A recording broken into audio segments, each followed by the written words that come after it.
I did not have sexual relations with that woman. Yes or no? Did you ever take banned substances to enhance your cycling performance? Yes. I had no prior knowledge of the planned assault on Nancy Kerrigan. I am deeply sorry for my irresponsible and selfish behavior I engaged in. What's up, guys? Welcome back to Oops the Podcast. Hope everybody had a wonderful Thanksgiving. Slowly winding down the year, rocking and rolling, doing it big. Hello, Lynch. Hello, Giulio. How are you? I'm doing all right. I have a game I want to play with you. Oh, great. Let's do it. I want to call it the commercial quiz. You guys can play along at home. Okay. So I had this song pop in my head, and then I associated it with an older commercial. And so I want to see if you can guess what it is based off of a few things. So I'm going to sing you the song, and then I'm going to judge you off of 3 different metrics. Okay. As you're pulling this up, one thing I find interesting about this, there are certain commercial jingles that are so recognizable. I can sing them immediately, but it takes me a second to remember what it's for or what the company even does. Yeah. And so go ahead. No, you good? Ready. You get an opportunity to score 5 total points. Nice. Okay. You get 1 point if you guess the product category, like what kind of product or service this company is. Okay. You get 2 points if you can guess the year, give or take 1. So basically within 3 years. So this is specifically, okay, mine will not have a year specificity because I think they've been using the same one for a while, but you know. Okay. And then you get 2 additional points if you can guess the brand, the specific brand that the commercial is for. All right. This is the song. Happiness runs in a circular motion. Thought is like a boat upon the sea. Everybody is a part of everything anyway. You can have everything if you let yourself be. Happiness runs, happiness runs. Happiness runs, happiness runs. Happiness runs, happiness runs. Better help? I have no idea about any of it. No? None. What is it? You want to take guesses? Dude, like, Okay. Yeah, sure. Product category. Product category, medicine. No. Product category, an amusement park. No. I'll give you one more guess. Product category, food. Yes, you got a point. Let's go. That's why we guess. Happiness runs, happiness runs. Okay. All right. Let's take a break from the product. What year do you think that song came out? Or that commercial came out? 2023. 2023? Not this one. Fuck. Was there a commercial that you think you heard recently? Just made it up. Not 2023. And can you guess What the year? brand? Just tell me. 2006. Oh, I thought it was recently. Okay, sorry. Whatever. I wouldn't have gotten it anyway. And the brand? It's food. 2006.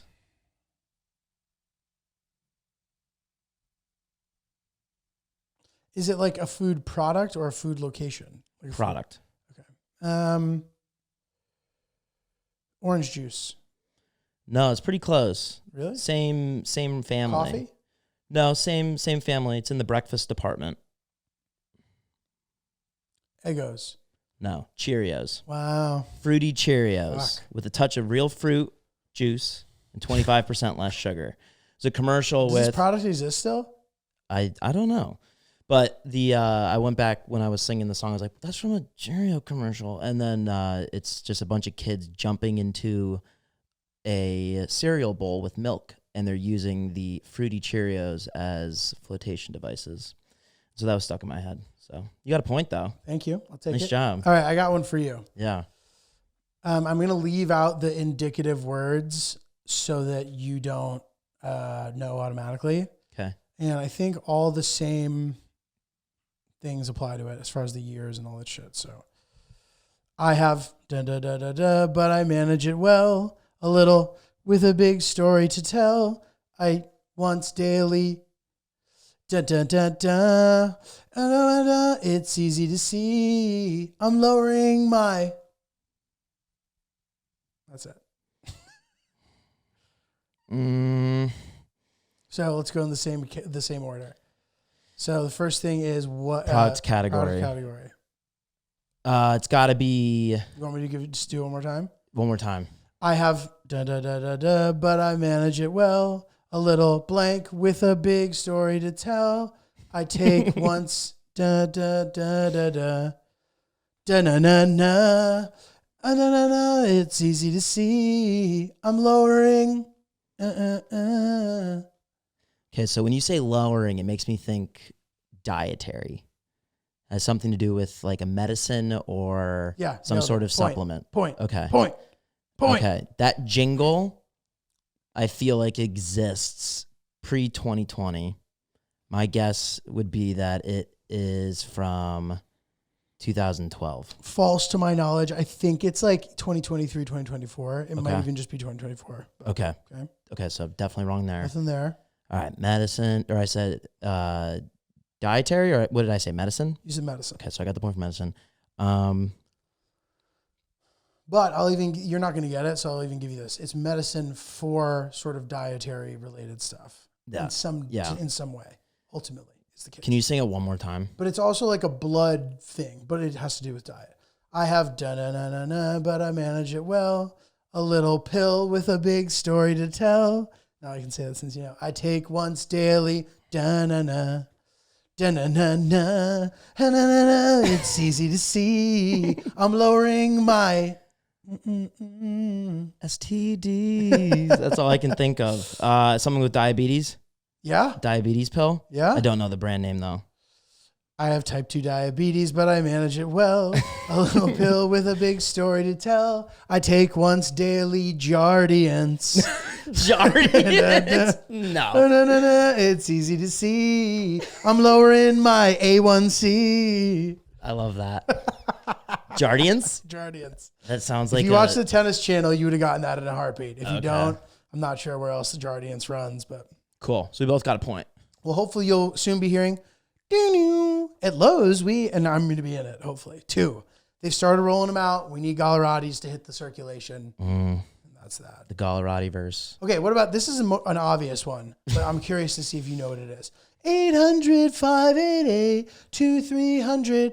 Empire Today. I remember that, like, that commercial. I remember watching that when I was like little boy juice box, sitting crisscross applesauce watching That's So Raven.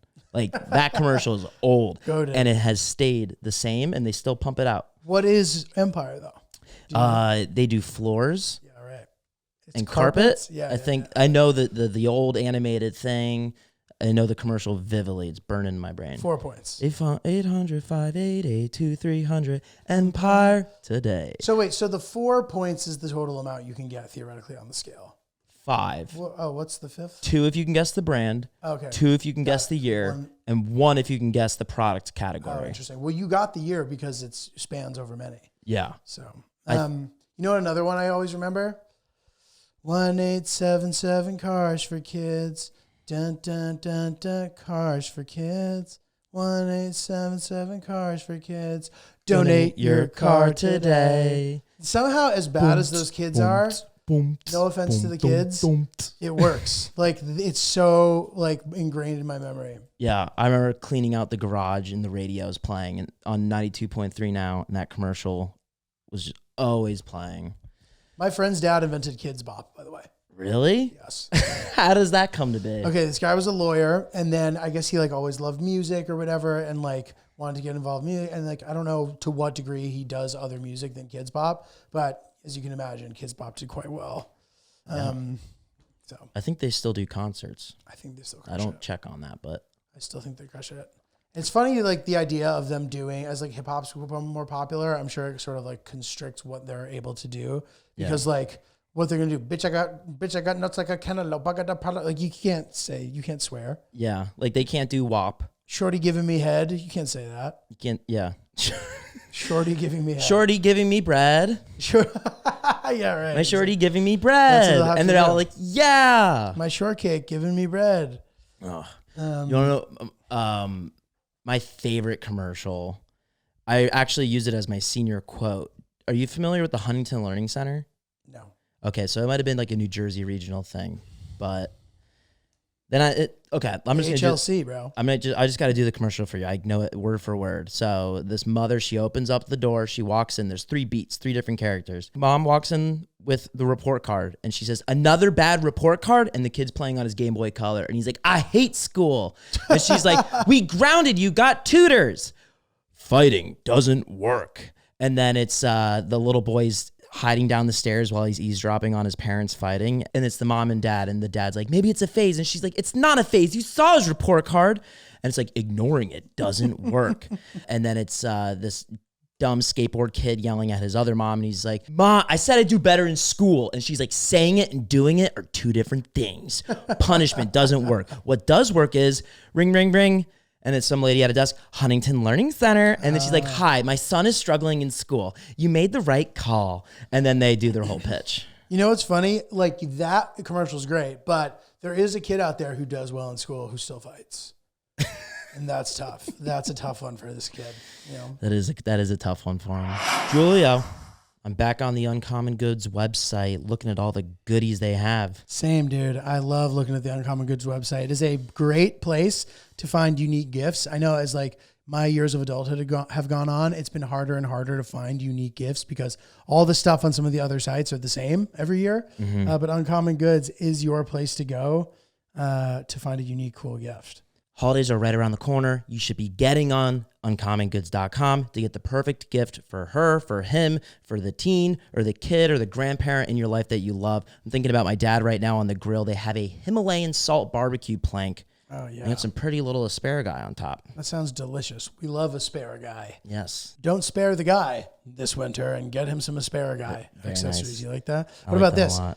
Peanut butter puppy bubbles. Just imagine your dog licking his face as those peanut butter puppy bubbles blast in his face. You know, they got golf ball, whiskey chillers, custom gifts, unique gifts, gifts that are just cool and don't look last minute. They have everything that you want for anybody that you love, any of your friends, any of your coworkers. So right now, get 15% off your next gift. Go to uncommongoods.com/oops. That's uncommongoods.com/oops for 15% off.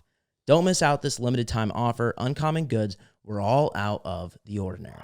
Dude, I have done a preposterous amount of commercials over the years. Thank God it has literally saved, changed, made my life. And I'm trying to think back on some of them. And I did like a bunch before I started like making, before the Taylor Swift one happened. And then I had like back to back big money commercials. But before that, it was like small ones or ones that would have been big that I either got cut out of or got scrapped. Like I did a BMW commercial where I sat in the passenger seat as a professional driver, ripped donuts in an airport, on an airport. Like I think we must have done it in Teterboro or something. And it was so fun for BMW. The commercial never aired and I made like $700. And then I had to join SAG because it was my 3rd SAG job. And once you've done 3 SAG jobs, SAG's the SAG Screen Actors Guild, you have to join. So I had to pay $3,000 when I only made $700, which was so annoying. That sucks. Big swing. Before that, I did an Apple commercial. I might have already been in SAG when I did that one, but I did an Apple Watch commercial where I was like a gardener. That never aired. And then I did an Apple commercial called Apple Made in California, which is like, I think I've talked about this at some point in the pod, but like their least successful campaign ever. It's considered the worst ad Apple's ever done. They shot it in like 7 different cities. I was the hero in my city. So like they shot in Japan, they shot in New York. They just didn't use my footage at all. But Derek C. in France directed it. The guy who directed Place Beyond the Pines, Blue Valentine. Sick to get to work with him. And basically like I had to go for a run. And this is when like the iPod Nano was a thing or whatever. I think this was the product that I was using, but it was for all Apple products. And it was me like getting pumped up to go for a run, even though it was raining. They created the rain with fire trucks and we shot it in Prague, dude. Wow. So because when you have to like travel a bunch for a thing, like you make more money because you're there for 5 days, you get paid the travel days, you travel a long distance, you get paid more. It's all this union stuff. So I think I still made like $7,000, which was like life-changing at the time. It was like 2014. But I didn't realize how much I would have made if it had aired. Or if it did air, but I wasn't in it. Do they tell you when you sign on, like, this is the minimum you'll get paid? It's like the BMW situation. So, dude, it's so complicated that it's just hard to know. Because if it airs, so then if you do a national commercial, every single time it airs, you get paid. The first time you make like $2,000, it airs. The second time you make $800. Third time you make $600. Fourth time you make $516.18. Like there's no way to specifically know how much money you're going to make. So that's why it's really helpful that like you have the union backing because like, you know, you're not going to get screwed on it. Non-union commercials, they just give you a buyout and you get fucked. But, so those are the ones I did that didn't air. And I also did one for Qbrexza Dermira, which is some skin condition or something. That never aired, but I still made like $10K for that. What did you do in that commercial? I don't even remember. I think I just stood there and like itched my neck. I was happy it didn't air. I've always sort of like not wanted to be in quote embarrassing medicine commercials that say I have some problem that I don't actually have. You know what I mean? I don't want to be known as the guy whose dick doesn't work or whatever. You know what I mean? Because then you'd have to let you over explaining that you don't actually have it makes it seem even more that you do have it if you're talking to like friends or people about it. And even if your friends are like, haha, it's the dick pill guy. I'm like, dude, I don't have a dick pill problem. It's like, all right, well, we don't care. You're in the commercial. Like, we love you anyway. You're the dick man. Yes, I'm dick man. That can be tough. That can be tough. So I tend to turn those down. But anyway, over the years, like the first one I ever got was for Axe body spray. And I actually think it was a spec. I don't think it even actually aired, but it was like we were in the lab examining Axe and how it works. And I did the Food Network commercial, which I've showed you before. It's just me slicing ham and a woman standing over my shoulder being like, I don't think I saw that one. That was also a spec. And then I did one for Prince Pasta, where everybody's at the table eating with family. Shot it in Boston, insane. I did a Keurig commercial where I'm like with my girl in the kitchen, insane. And then, you know, most recently, obviously I did the Smart Water one with Pete. I did the Manscaped one with Pete, which was awesome because I was like very involved in that, but that never aired on TV. So I didn't make that much money for that. Like people are like, oh, you must have made a ton for that. I mean, it was still solid, but like, and then of course the big three, which are the General, where I'm in the closet. That's not a metaphor. I'm literally just sitting in a closet. My boss comes in, whatever. There's that one. Oh, I did a Bud Light Seltzer one where I'm sitting on a roof. The Lowe's commercial, I also happen to be on a roof. I'm putting up lights, and I also am ordering things on my phone and eating cookies. 2 separate commercials. They better both air. And of course, the Scooch of a Lifetime, Taylor Swift. More money than all of the rest of those combined, probably. The Scooch. The General, I made a lot of money too, so maybe not combined. How about the Sony commercial? I remember watching that. I forgot about that one. So that was non-union. But there was a lot of good ways to make money since I was like the global ambassador, basically, of Sony, kind of. I didn't talk to the camera saying, hey, I'm Giulio. But like my thing, like it was in Times Square. I remember going to see in Times Square. There was print ads all over the city, all over the world. And they ran it for a couple of years. So like since that was non-union, I think they got away with that because there was no talking or something. I don't know how, but that I got paid for a print buyout. I got paid for the buyout. And the thing that was cool about that is the day before they hadn't picked who the hero was going to be. It was going to be me or this other guy. So they shot you and they shot him, or they didn't pick before we showed up on set and they told us, and I got it. And it was super stressful. And the difference in earning potential was probably like over $10,000. I think I made $17,000 total for that. And I actually got that from a bringer show because it was like the industry bringer show. You bring all your friends to the show and then you get to go on. It's like a little predatory, but it's cool when you have no other way to get on a real show. So I would do these industry bringers. I met some like low level manager at the time. I'm sure he's probably doing great now. I don't know what his deal is, but I happened to book that with him. So sick, $17K over 2 years. I got that and my MTV show in the same year. So I had like a huge year, like 3 years into comedy, and then ate shit for like 5 years after that. Voiceover also saved me. I did Navy Federal Credit Union, just kept running for years. And like I was about to be so broke that I was about to go like do ungodly things somewhere in an alley. And so I'd get a direct deposit in my account for $2,000 that just like kept me alive. So I did a bunch of those. Burger King, Wendy's. I did a TV commercial for Visa where I literally just said a thing that was already said in the commercial. Is a person at the drive-thru or like at a parking lot, and I literally just had to say, "Morning, Val," and that was it. And someone had already said it, but they had an Australian accent, so they changed it. Olympics commercial, 4K, life-changing at the time, also. So all these little gigs really fucking kept me alive. So shout out to my commercial agents. You got quite the commercialography. Yeah, if only that mattered. Yeah. You know what I mean, there's no world where your resume matters at all in commercials. Commercials do not help your career at all. There's a chance that you become the sort of iconic guy and then you'll make a ton of money. But then like you don't see flow in movies. You know what I mean? And I guarantee you she didn't set out to be Flo from Progressive, but she's so rich, she probably doesn't care. Yeah. And I'm sure she's in stuff and we just don't know about it. But Yeah. I think she's in Diary of a Wimpy Kid. oh yeah? I don't know. Shout out to Flo. I don't know. What's the vibe of, I'm sure you've done so many, so it's very different, but like that, was it Prince Pasta? Yeah. So you're doing like a family style $1,500. commercial. Like the other actors that are on set, do you guys talk a lot before? Do you like what? Talk during. What is the shoot like? There's in terms no of, like, rehearsal. connecting? There's no like nothing needs to happen that can't be done on the day of the commercial. That's how they're typically arranged. So you'll meet the actors that you're acting with, and sometimes you make friends with them. And like this girl I did the Lowe's commercial with, we follow each other now. I DM'd her the other day, being like, I'm on it. I'm gonna see when it comes out. Like there's ways to like track when they drop that if you're clever enough. But they don't tell you. They're not like, it's airing, congrats. Here's the link, share it. Like it's none of that. It's just like they bought you, they paid you, that's it.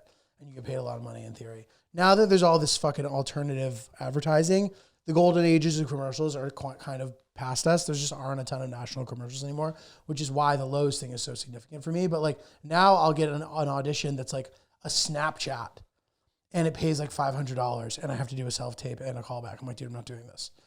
It's a lot. I know. It's a lot for a thing that you're probably not going to get. You know, on any given year, on any of these things I just mentioned, lately I haven't got as many, like post-COVID, there just aren't as many auditions, I think. I don't really know. Like I'll get them in clusters. But, you know, before I'd be going on 75 commercial auditions a year and get one. You know what I mean? So it's like complete numbers game. But the vibes are good on set. Like the only vibes that are not good on set a lot of time is the extras. You try your best to avoid them. Yeah. For whatever reason, they have a specific personality type and they're just super fucking annoying. They know everything about like the rules, the SAG rules, the scale, the way it all works. And they tend to be super annoying, especially in New York. In LA, like it's more of an actor town. So I suspect there's a chance that the extras are less annoying. But here, you don't want to talk to the extras. Yeah. Avoid them at all costs. They're trying to get your Instagram. They want you to they're- follow them. They're delusional and annoying. They're trying to network, bless their hearts. They should be. But like this whole idea, like you just do one, like I've been an extra once or twice. I'm an extra in that song. Oh, I want some more. I did that for free. And I remember the makeup lady being like, oh, you're not a principal. So the principal is like a person who was cast to be paid regularly in the thing. And then the extras are the other people. She goes, you look like a principal. And I was like, that is helpful. I'm not doing this anymore. Which is probably bullshit. I'm sure there's plenty of extras to do. So I'm in that one, and I'm an extra in Gossip Girl, which I ended up being a featured extra because I just ran into the scene, basically, and insisted on being in the scene. Even though they told me where to go, I ignored it and just waltzed in the scene. So if you ever see the episode Juliet Doesn't Live Here Anymore, you'll see me very prominently. But yeah, dude, extras, they're just like, they think, like I said, there's this thing that's like, if you just do the right thing in the background, I'm giving them an accent for some reason, a lot of them a fucking accent. You know, one thing, you do one thing right, boom. And then they tell you some story about how Ray Liotta got discovered, or just like classic Hollywood stories of people getting discovered. Yeah. And if my advice to anybody trying to be in entertainment, dissociate from any of your childhood dreams, because once you're in the mix enough, those dreams should evolve to a point where you realize that the stuff that you thought you wanted or that you thought was cool or important is stupid and doesn't matter. Your expectations should evolve to a person who actually works in the business and who actually has things that they want to do. And like, you shouldn't be like, Madonna went into the hospital and insisted that they give her, she sat over his hospital bed and insisted. Most of these stories probably are, you got to take them with a grain of salt. My dad has quoted that story to me. I'm like, okay, so let me get this right. You think that I should go into the hospital where Oprah is in the hospital right now and bother her and try to get her to finance my videos? Like, that is clearly not a good idea. So anyway. Yeah, I can see a lot of correlations between those people and people that come to Times Square. And it's very ooh and Similar ah. group. And it's a very predatory business. Like everybody has this idea of them being, I'm going to be a star. I want to be a star. So you're just willing to do bullshit. Mm-hmm. And it's like the people on the other side of the camera have a way better setup in their life. You know what I mean? Like the less desirable thing oftentimes, and I think this is a good lesson for like business probably too. Like there's a guy who's really rich because of pizza boxes. That guy's out there. And he's doing way better than the guy who's in the pizza commercial. You know what I mean? Yeah. So that's all I got to say. Yeah. That's that. Julia, Yes, Lynch. you want to know why I'm wearing MeUndies this holiday season? Why? Because I love sitting crisscross applesauce on Christmas morning, opening my gifts, feeling comfortable, Yes. feeling breathable, feeling like I'm wearing something that makes me feel great.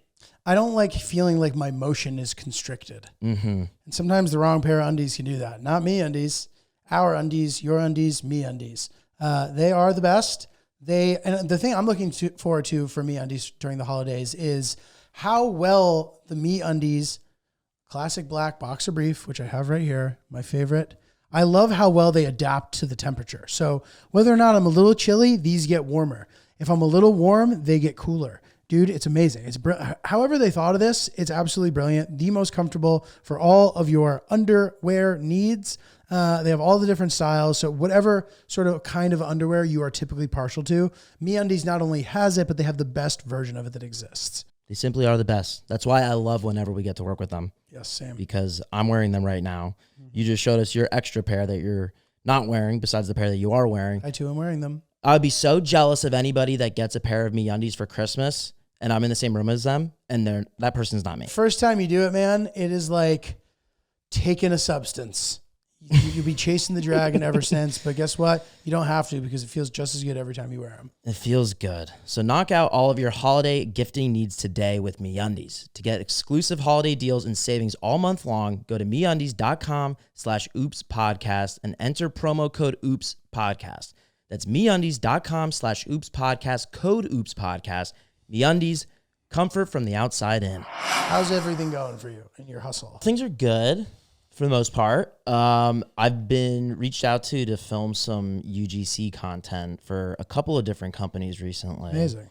It's user-generated content. It's basically like commercials, but like TikTok versions of them. Yeah, basically, they pay you to make something for them that they then use on their pages. Yeah. The nice thing about that is that I was reached out to by a brand. Didn't do it yet, so I won't talk in detail. But it's similar where I would be embarrassed to post it on my personal account because it's for a product that similar to what you mentioned with like the itching. It's a product that it's like, oh, you're that guy. But they take the video, they're doing whatever they want with it. And then a couple of them actually, I just need to film the stuff and send it to them. They have editors and everything. It's amazing. Pretty good. So you just shoot it raw and send it? Yeah, and they sent me That's the script. I just do VO, video, and literally just send them B-roll footage. Amazing. And they do everything, and I get paid cash. for that. So that's been a good side hustle. Great. Excellent. For me right now. I'm kind of just focusing on that besides my sketches and stuff. I have a couple people that I'm... and stand up. Yeah, a couple people in stand... Well, yeah, and stand up. But a couple people that I've been doing stand up with... trying to film some videos together. I met up with a couple. We wrote some scripts for stuff, so I'm excited about that. Yeah, awesome. And then I was reached out to recently about joining a sketch group, and I think that would be a fun thing to do. Well, that's great too for like Instagram and stuff because you all are in. You can collab, so you get more views. And like I've seen people really pop off doing that, and you've been doing that already anyway. So yeah, so I'm excited about that. If you need any cameos, let me know, dude. Sometimes people hit me up about sketches, and I'll be like, dude, I don't really do that. Obviously, if it were like somebody who had like a huge account or something, I'd be like, sure, I'll do it. But like if it's just some random dude who's like, hey, we got some cool gear and we're making sketches if you want, I'm like, dude, I'm not doing that. Fuck yeah. You. I've backed out of that text to you, I think once or twice before sending it. You got to feel it out. And it can be hard with stand-ups because sometimes stand-ups, these people be really funny, but like the muscle of like sketch creating is not their strong suit. Yeah. So you kind of got to like feel it out. Yeah. Well, that's why I'm excited about doing the improv because I never took a class. I had an opportunity to take a class in college, and then I had credit issues, and I understand credit issues within the university, like credit, not like your credit card. No. Just wanted to. And I had credit card issues, so I wasn't allowed. I just wouldn't let myself have fun. No, I something with classes. I wasn't able to do it. But I watched all my friends do it that ended up going off to do different careers, and they said it was the most fun class they took in college. Oh, nice. And they learned a lot, and you learn a lot of valuable skills. Yeah. Outside of comedy. Yeah. Works in sales, works in any facet of business, thinking on your feet. Yeah, they say that it's like like in the corporate world, like doing a stand-up class or an improv class helps your like You come out of your speaking shell. ability. Yeah. Like Oswaldo from The Penguin. Like he seems to have done. I'm only a few Wait, episodes in. Oswaldo? Isn't it Oswald or I think it's Oswald. Okay, so The Penguin. Yeah. Seems like the way he's gotten himself out of a few situations. It seems like he's done improv because he's really good at thinking on his feet. Dude, that just made me laugh so hard because he is very good at that. Like the dubbed version, Oswaldo. ¿Qué tú quieres, miss? That is a good show, though. Have you finished it? 3 episodes in. That's pretty I solid. like it a lot. Really I like good. the Victor character. It's very wholesome. Have you seen that? That there's some like bullshit statistic that my friend sent me the other day that was like 95% of men think of themselves as Batman. Really? I'm like, where is this statistic coming from, dude? That's Yeah. preposterous. I do not think of myself as Batman. Grow up. I've never thought myself as Batman. Big G thinks of himself as Batman. Really? Yes. Interesting. 100%. The amount of times he has referenced Batman, like I'm not going to, this is maybe too personal a detail. I'm not going to say it, but Big G is constantly talking about Batman. Grew up idolizing Batman, still loves Batman. Yeah. Big G is Batman. He's the Batman. I grew up idolizing Spider-Man. Tobey Maguire Spider-Man. I liked him a lot. He's similar to you, Lynch. Yeah, did you? Did I? No. But I did like the movie a lot. Yeah. I remember it was the first time I saw James Franco, and I thought he was sweet. Even though he's the bad guy. Spoiler alert, the movie came out 20 years ago, dude. You had chance. You had your chance. Good chance. And I think people tend to like dog on Tobey Maguire being Spider-Man. I think that's like a fun thing we like to do collectively, which I don't fully understand, but I guess he's a little meek for a superhero, but that kind of fits in nicely with the Peter Parker profile in a way, you know? Yeah, the Peter Parker profile. Peter Parker profile. Yeah. But back to doing improv. I get the gist, but I'm excited to like exercise. So how through are it. you going to exercise? By doing these sketches, you mean? No, so these are separate. The people that I've been like writing and like planning on doing like videos with, separate than the improv group that I was reached out to to be a part of. Oh, cool. And so I'm just excited. I'm waiting to hear when we first meet, but Great. I'm really excited about that. Yeah, I love improv shit too. Well, like doing it, like when sorry, did you more you were gonna say? No, that's it. When I did acting conservatory, like improv class was like a big part of that. So it's like a nice 2-for-1 in a way. And at that time, improv was like really popular. UCB was like at its height, and there was a little bit of a barrier to entry for commercials because they only wanted commercial agents only wanted improv people, because a lot of the time in these funny commercials, they want you to improv. So it's like a catch-22. It's like, how do you prove that you're able to do that? So I tend to be good at it to begin with. And I've always done well in an acting setting, improving. Obviously the acting school stuff helped as well. But then when I did the prank show, that helped me. I happened to get it. I got lucky. I got this audition for this pilot. It gets picked up. It goes to series. I'm in it. So now I have like this abundance of proof. So that like helped me at my career a lot. Yeah. At the time, at least. Yeah. So that's what's going on with me. I'm Good excited luck, about that. Oh, very exciting. And we shall see. We shall indeed. I got a good one for you. So my dad last night is telling me about this documentary. And I forget what it's called, but basically it's this Netflix documentary that sounds really good and I want to see it. But basically it's about like a plane crash that happened in the Amazon recently-ish. And, you know, they tried to find the wreckage. They found, and there's 3 adults on the flight and a bunch of kids. They found the bodies of the 3 adults, but they couldn't find the bodies of the kids. So, you know, spoiler alert, this is a documented story, so whatever. But spoiler alert anyway, eventually they find the kids like 50 days later living in the Amazon. And this like 13-year-old girl is like caring for her little brother and sister, one of who is like 1 year old. So I'm like, wow, well, you know, for a fact, those kids aren't American. That's what I said to my dad, right? My dad, my uncle, my mom laugh. Mm-hmm. My dad then goes, yeah, he goes, there aren't video games in the forest, you know?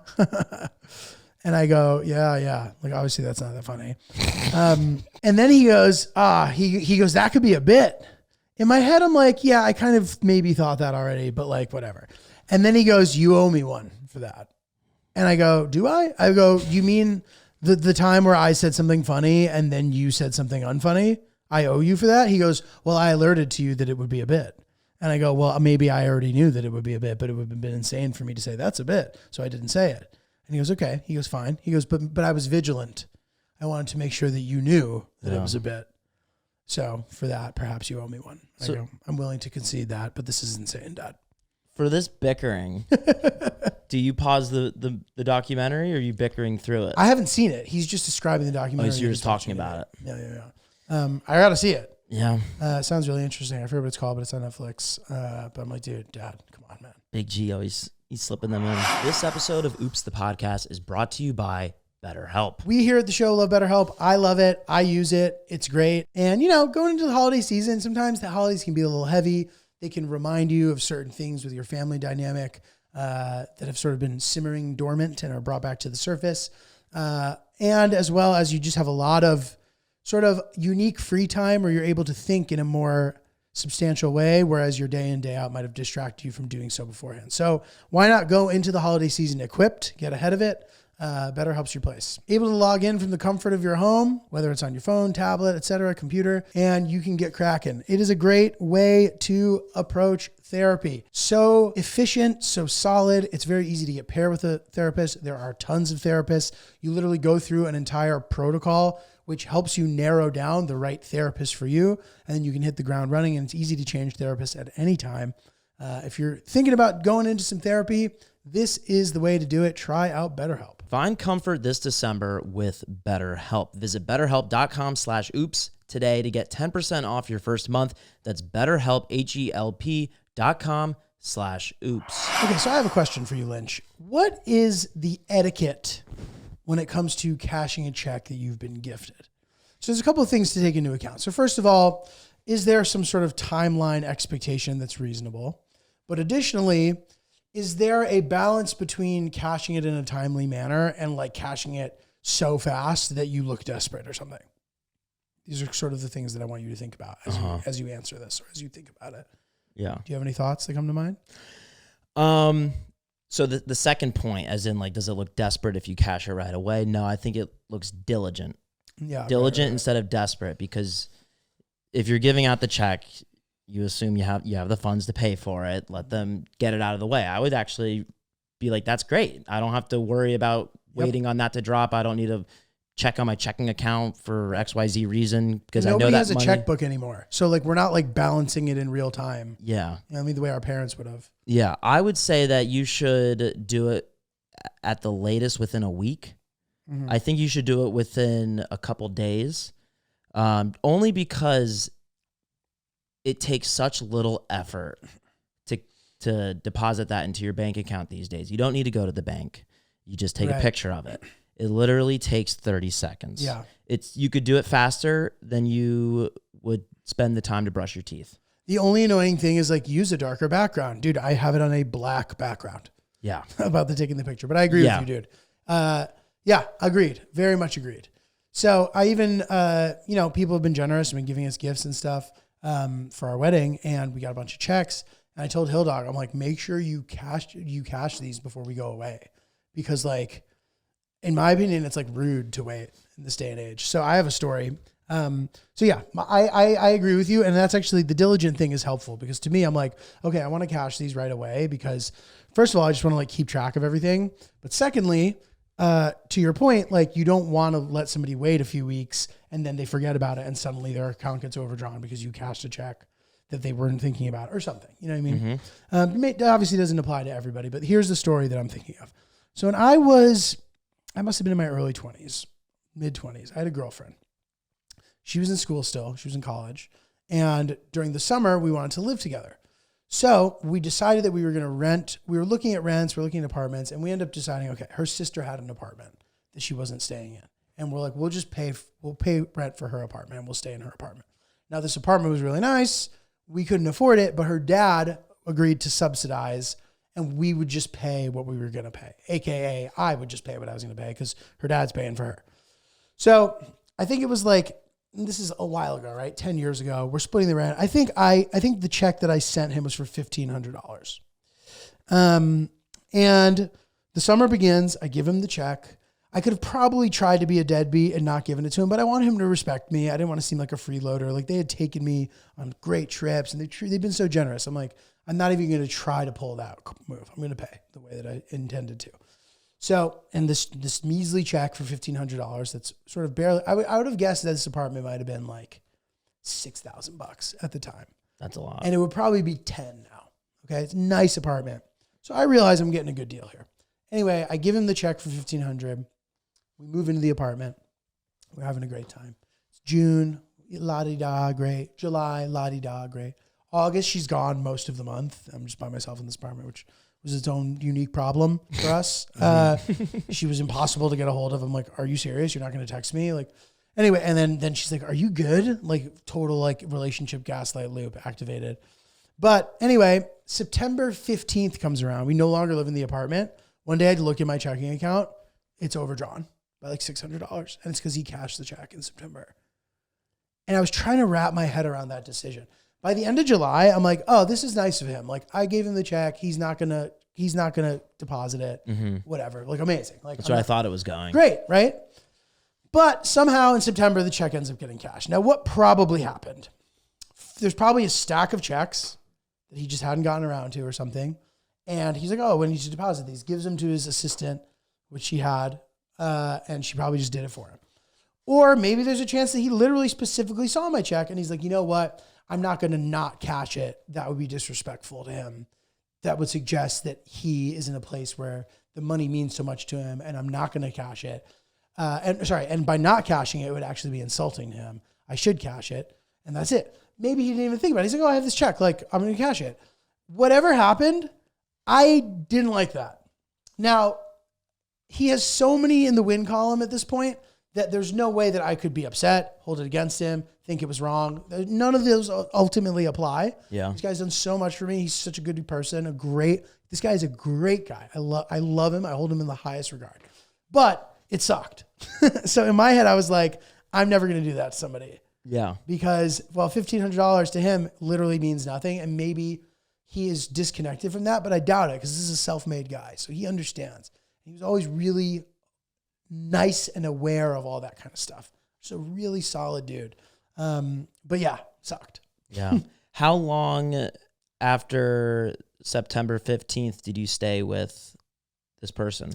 So we were like very on and off for like many years. So I want to say it was like a 5-year period. So And you were on and off before you moved in together. So he was, if he was looped in at all, he was aware of your relationship to some degree. He's aware of our relationship status. We were definitely still together when that happened. And if we broke up briefly soon after, we ended up getting back together. It was just one of those like young people relationships. Yeah. I was the mainstay in in her relationship life over this entire period of time. So if we took a break, any new thing that she became involved in was never replacing me at that point. We ended up moving on probably within the next year or two from there and have stayed friendly and see each other at social things. She loves Hillary. Like we get along great. I think she's great, whatever. But yeah, so. What happens when you overdraft your account? Well, flex, by the way, that you don't know. So basically, like, you initially overdraft, but the overdraft is like pending because until like all the transactions are projected to happen. So you have like a little bit of a day or two grace period before that like actually cements. Yeah. And from there, every transaction that happened while you were in the red, there's a fee. So $30 for each one. So if 7 transactions happen, $210. Now, I don't know if it got to that. I don't know if I was able to move money into another account. I don't know if I had money coming in, so it was fine. I don't know if I asked my parents to cover me and they yelled at me. I don't remember what happened specifically, but that is what happens in that situation typically. Yeah. So it can be bad. Yeah. I think you should go ahead and definitely deposit them before you go on the trip, just so that everyone knows where they stand. Yes. They mentally allocated and budgeted to give you whatever they gave you as a gift, and it would be kind of rude to just let them hang on to it to a point where they eventually forget that they gave that money. Yes. And then it feels like that double money got taken away from them. Yes. So. And like I said earlier, in an era where you don't balance your checkbook, nobody does that. So if you were balancing your checkbook, your checking balance reflects what you will have once all the checks you've given out are cashed. Yeah. So you don't have to think about that because you have that running number, but nobody does that anymore. Thank God. Thank God. I remember my dad doing it when I was a kid. Yeah. You could pay with a check at Stop and Shop.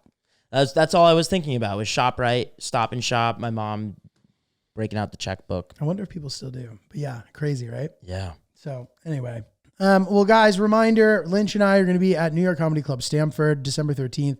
I think that show's looking pretty good. I'm excited for it. It's going to be great. I am slowly but surely adding stuff to my calendar for 2025. I'm almost definitely going to be in Alaska. I'm working on those Charlotte and DC dates. I'm also working on some stuff in other places. So come see me on the road, notjulio.com for tickets.